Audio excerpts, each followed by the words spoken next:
gender equality upang mapababa ang mga cultural barriers at social stigma na maaaring makaapekto sa kabataang magulang. Ang panglimang problema ay technology distractions.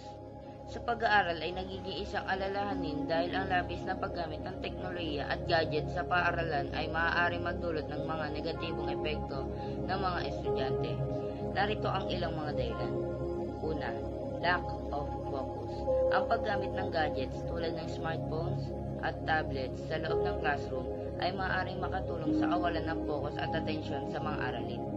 Ikalawa, decrease classroom interaction. Ang labis na paggamit ng teknolohiya ay maaaring makatulong sa kawalan ng interaktibong diskusyon at pakikipag-ugnayan sa pagitan ng mga estudyante at guro. Ikatlo, sleep disruption. Ang paggamit ng gadgets, lalo na bago matulog, ay maaaring magdulot ng sleep disruptions na maaaring makaapekto sa kakayahang mag-concentrate ng mga estudyante sa klase. Ikaapat, dependency sa online resources. Ang labis na pagdepende sa online resources ay maaaring maging hadlang sa pagbuo ng sariling kasanayan at kaalaman ng mga estudyante.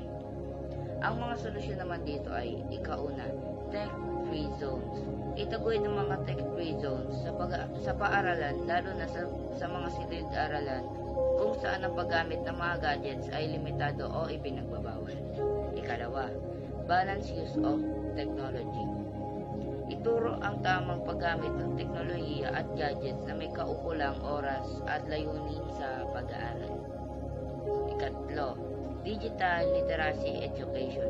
Isama sa curriculum ang digital literacy education upang matulungan ang mga estudyante na maging responsableng gumamit ng teknolohiya at makakita ng wastong balanse sa kanilang buhay aralin. Ikaapat, teacher-guided technology integration. Itaguyod ang paggamit ng teknolohiya sa pamamagitan ng mga pagsasanay o activities na pinagmamando ng guro upang ito ay magkaroon ng positive na epekto sa pag-aaral. Ang educational inequality ay naging problema dahil sa mga sumusunod na kadahilanan.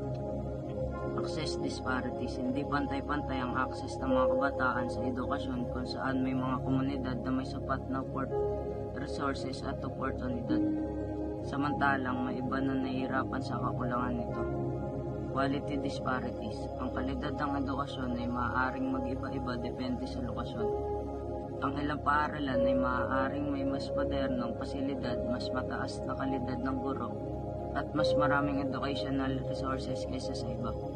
Socio-economic impact.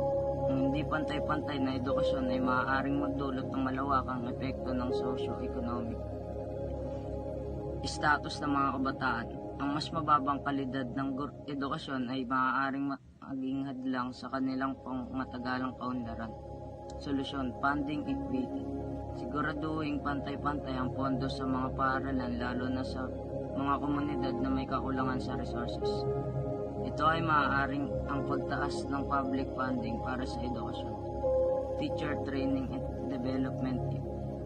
Ibigay ang sapat na training at development para sa mga guro, lalo na sa mga paaralang nasa underprivileged na lugar upang mapabuti ang kalidad ng edukasyon.